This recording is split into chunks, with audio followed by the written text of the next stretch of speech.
Aksidente, basag ang pinto.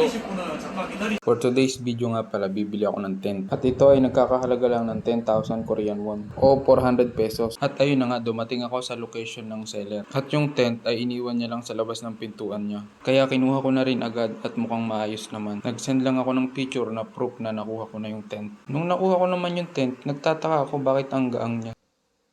Magaang lang, siguro dito lang ito. Nasa 9th floor nga pala ng condominium yung bahay ng seller. At ayun na nga, paglabas ko, nag-send na rin ako sa seller ng payment ko.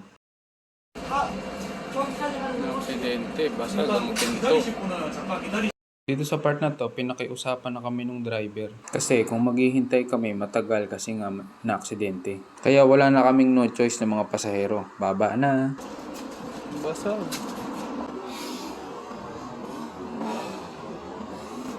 At ito naman yung kalaban na sasakyan, kotse siya.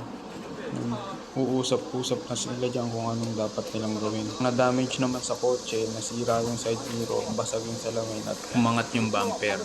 Pasimple lang ako nagbi-video kasi baka bawal. Nakasakay na uli ng bus, malapit na makauwi.